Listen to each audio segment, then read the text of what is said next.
শ্রেণীর প্রথম বিষয় আরবি ও ইসলাম শিক্ষা। ছোট্ট সোনামণিরা কেমন আছো? ভালো আছো? আশা করি সবাই সুস্থ আছো। আমরা আজকে একটু পড়াশোনা করি আসো। গত ক্লাসে আমরা পড়েছিলাম অধ্যায় 4, আজকে আমরা পড়ব অধ্যায় 5, পেজ নাম্বার 23। আজকে আমরা একটু পড়াশোনা করি। আমরা এখন বাসায় আছি যেহেতু আমরা একটু পড়াশোনা করতে হবে, তাই না? আজকে আমরা পড়ব কালিমা ও কোরআনের কয়েকটি সূরা। তোমরা এই কালিমাগুলো পড়লে এবং এই সূরাগুলো পড়লে তোমাদের নামাজ পড়তে শিখতে সহজ হবে, কারণ আমাদের এগুলো নামাজ পড়তে অবশ্যই প্রয়োজন হবে। তাহলে আমরা আজকে কালিমা ও কোরআনের কয়েকটি সূরা পড়ব। আচ্ছা, বিসমিল্লাহির রহমানির রহিম মানে অর্থাৎ কি?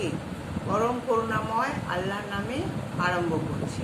হ্যাঁ, সবসময় সব কিছু ভালো কাজে বলার সময় আমরা কি বলবো? বিসমিল্লাহির রহমানির রহিম, অর্থাৎ পরম করুণাময় দয়ালু আল্লাহর নামে আরম্ভ করছি। এরপর কালিমা তৈয়বা। আমরা যদি সবাই কিন্তু পারি, তাই না? অর্থসহ শিখবো। অর্থসহ শিখলে কী হবে জানো? তোমার এটা মনে বেশি ভালো করে থাকবে, আর তুমি এটা অর্থটা ভালো করে বুঝতে পারবে। তাহলে কালেমা তৈয়বা কোনটা? লা ইলাহা ইল্লাল্লাহু মুহাম্মাদুর রাসূলুল্লাহ। অর্থ হলো আল্লাহ ব্যতীত কোনো উপাস্য নেই, হযরত মুহাম্মদ সাল্লাল্লাহু আলাইহি ওয়াসাল্লাম আল্লাহর প্রেরিত রাসূল। এই লা ইলাহা ইল্লাল্লাহু মুহাম্মাদুর রাসূলুল্লাহ অর্থ হচ্ছে আল্লাহ ব্যতীত কোনো উপাস্য নেই, হযরত মুহাম্মদ সাল্লাল্লাহু আলাইহি ওয়াসাল্লাম আল্লাহর প্রেরিত রাসূল, মানে আল্লাহ তাকে প্রেরণ করেছেন রাসূল হিসাবে। তাহলে আমরা কালেমা তৈয়বাটা কিন্তু শিখে ফেললাম। এটা কিন্তু তোমরা মুখে মুখে যখন আম্মুর সাথে ঘুমাবে তখন বসে শুয়ে আম্মুর কাছে এইটা পড়াটা দিয়ে দিবে, লা ইলাহা ইল্লাল্লাহু মুহাম্মাদুর রাসূলুল্লাহ। তাহলে আল্লাহ ব্যতীত কোনো উপাস্য নেই, হযরত মুহাম্মদ সাল্লাল্লাহু আলাইহি ওয়াসাল্লাম আল্লাহর প্রেরিত রাসূল। কে পাঠিয়েছে? হযরত মুহাম্মদ সাল্লাল্লাহু আলাইহি ওয়াসাল্লামকে আল্লাহ পাঠিয়েছে আমাদের হেদায়েত করার জন্য। হ্যাঁ, এরপর হলো কালিমা শাহাদাত। আমরা কালিমা শাহাদাতটাও শিখে নিব। উচ্চারণ হলো আশহাদু আল্লা ইলাহা ইল্লাল্লাহু ওয়াহদাহু লা শারীকা লাহু ওয়া আশহাদু আন্না মুহাম্মাদান আবদুহু ওয়া রাসূলুহু।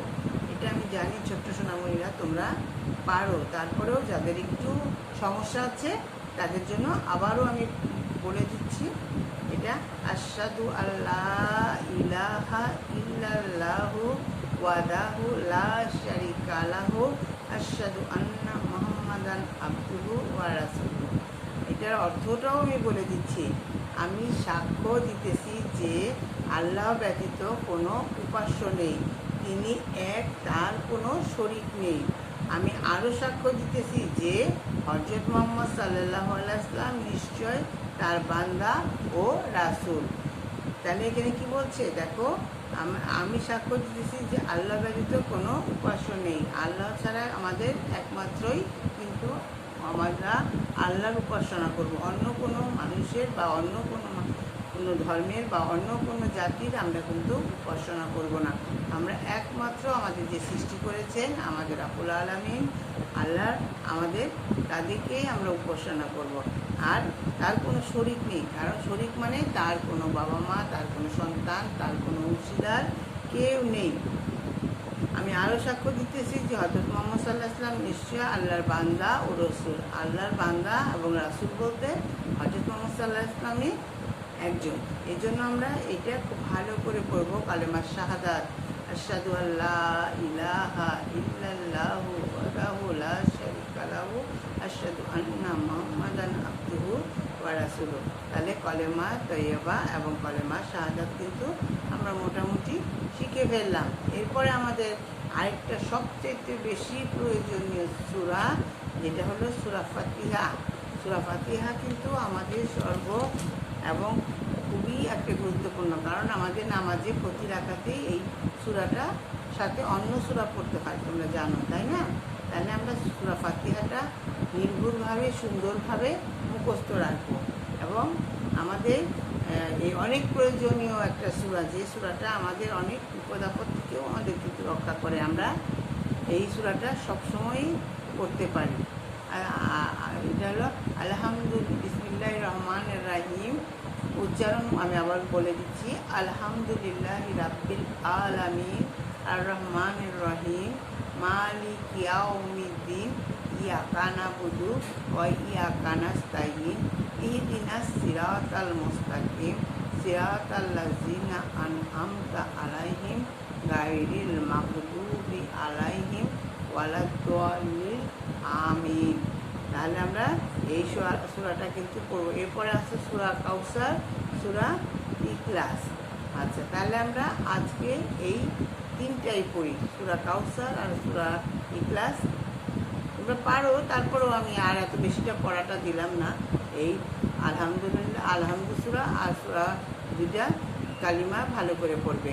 তাহলে আমরা সূরা ফাতিহাটা কিন্তু তোমরা করে বানান করে করে ভালো করে শিখবে। হ্যাঁ, কারণ এখানে তুমি যদি একটু ভুল করো তাহলে গুনাহ হবে, আর কী হবে, তোমার ভুলটাই শেখা হবে। এই জন্য আমরা ভুল করব না, আমরা উচ্চারণটা যেন সঠিক হয় সেদিকে বিশেষ করে খেয়াল করব।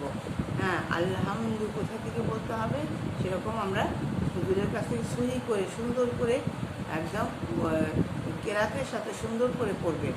হ্যাঁ, তোমরা ছোট্ট সোনামণিরা তোমরা যখন পড়ো আমাদের খুবই ভালো লাগে, বিশেষ করে যখন আমাদের স্কুলে মিলাদ হয়, তোমাদের সূরা প্রতিযোগিতা হয়, তখন কিন্তু তোমরা অনেকেই এই প্রতিযোগিতায় নাম লিখো এবং খুবই ভালো করো তোমরা।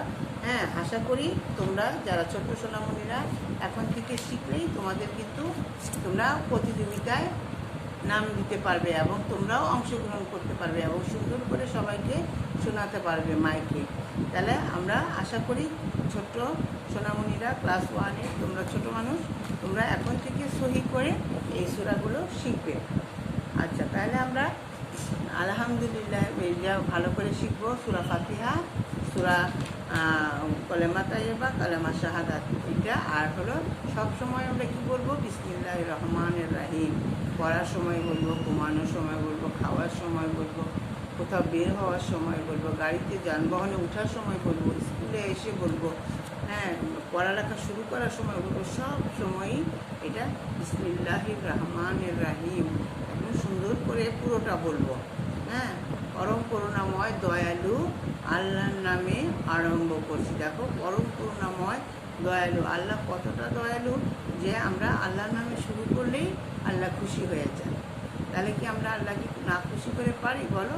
ছোট্ট একটা কথা বললেই আল্লাহ খুশি হয়ে যায়। তাহলে আমরা অবশ্যই বিসমিল্লাহির রহমানির রহিম বলে সব সময় সব কাজ করব। আমি শুধু তোমাদেরকে বলবো যে আমরা অভ্যাস করব, অভ্যাসে মানুষের কাজ। হ্যাঁ, তুমি যে অভ্যাসগুলো তৈরি করবে ছোটোবেলায় থেকে, তুমি আস্তে আস্তে বড় হলে সেই অভ্যাসগুলো তোমার মধ্যে থেকে যাবে। আর যদি তুমি অভ্যাস না করো তাহলে তোমার এগুলো আসবে না বা তুমি ভুলে যাবে। এই জন্য আমরা বিসমিল্লাহ বলে কিন্তু খাওয়া শুরু করি। দেখেছো, খেয়াল করেছো তোমরা? বড়রা খেয়াল করবে, দেখবে বিসমিল্লাহির রহমানির রহিম বলে খাওয়া শুরু করে না। আমি যদি বিসমিল্লাহ বলে খাওয়া শুরু করি তাহলে কী হবে, আল্লাহ আমার এই খাওয়ার মধ্যে অনেক বেশি বরকত দিবে। হ্যাঁ, বরকত দিবে। তাহলে আমরা আমাদের বৃদ্ধি হবে। এই জন্য আমরা সবসময় বিসমিল্লাহির রহমানির রহিম বলে শুরু করব। তাহলে তোমাদের কিন্তু আমি বারবার বলছি, তোমরা একটা অভ্যাসে পরিণত করবে। হ্যাঁ, ভুলে গেলেও আবার যদি তোমাদের বড়রা থাকে বড়দের কাছে বলবো, এটা যেন তোমাদের মনে করিয়ে দেয় যে খাওয়ার আগে বলেছো কিনা, পড়ার আগে বলেছো কিনা, ঘুমানোর সময় বলেছো কিনা, বা বাইরে এসে যাওয়ার সময় বলছো কিনা। এটা বড়দেরও একটু খেয়াল করতে হবে। আর তোমরা যদি অভ্যাস করো তাহলে তোমাদের আর কারো লাগবে না, তোমরা নিজেরাই এটা চলে আসবে মুখে। তাহলে আমরা কালিমা ও কোরআনের কয়েকটি সূরা, এখানে কলেমা তাইয়্যিবা পড়লাম। আচ্ছা, কলেমা তাইয়্যিবাটা আমি আবার জিজ্ঞেস করছি, আবার বলে দিচ্ছি। লা ইলাহা ইল্লাল্লাহু মুহাম্মাদুর রাসূলুল্লাহ, অর্থ হচ্ছে আল্লাহ ব্যতীত কোনো উপাস্য নেই, হযরত মুহাম্মদ সাল্লাল্লাহু আলাইহি ওয়াসাল্লাম আল্লাহর প্রেরিত রাসূল। আমি শুধু উচ্চারণ না, আমি অর্থসহ কিন্তু ক্লাসে জিজ্ঞেস করব। কালিমা শাহাদাত, এটাও কিন্তু অর্থসহ পড়বে। অর্থটা তোমাদেরকে জানা থাকলে তোমাদের কী হবে, সহজ হবে, মুখস্থ করতেও সহজ হবে, আর তোমার ভোলার সম্ভাবনা খুবই কম থাকবে। এই জন্য আমরা বাংলা অর্থসহ মুখস্থ করব। যেমন আশহাদু আল্লা ইলাহা ইল্লাল্লাহু ওয়াহদাহু লা শারীকা লাহু ওয়া আশহাদু আন্না মুহাম্মাদান আবদুহু ওয়া রাসূলুহু। এটার অর্থ হচ্ছে কি, আমি সাক্ষ্য দিতেছি যে আল্লাহ ব্যতীত কোনো উপাস্য নেই, তিনি এক, তার কোনো শরীক নেই। আমি আরও সাক্ষ্য দিতেছি যে হযরত মুহাম্মদ সাল্লাল্লাহু আলাইহি ওয়াসাল্লাম নিশ্চয় আল্লাহর রাসূল, আল্লাহর বান্দা ও রাসূল। তাহলে দেখো কত সুন্দর একটা অর্থপূর্ণ এই কালিমাটা। এরপর আমরা সূরা ফাতিহা বললাম। সূরা ফাতিহা তুমি বাংলা উচ্চারণও দেওয়া আছে, আর তোমরা যারা আরবি পড়তে পারো তারা তো পড়তেই পারবে। বিসমিল্লাহির রহমানির রহিম বলে দেখো প্রতিটা সূরা শুরু করতে হয়। কেন দেওয়া আছে? আলহামদুলিল্লাহি রাব্বিল আলামিন আর রহমানির রহিম মালিক ইয়াউমিদ্দিন ইয়াকা নাবুদু ওয়া ইয়াকা নাস্তাইন ইহদিনাস সিরাতাল মুস্তাকিম সিরাতাল লাযিনা আনআমতা আলাইহিম গায়রিল মাগদুবি আলাইহিম ওয়ালাদ-দাল্লিন আমিন। তাহলে আমরা এই সূরাগুলো ভালো করে পড়বো। আগামী ক্লাসে সূরা কাউসার, সূরা ইখলাস শেষ করব।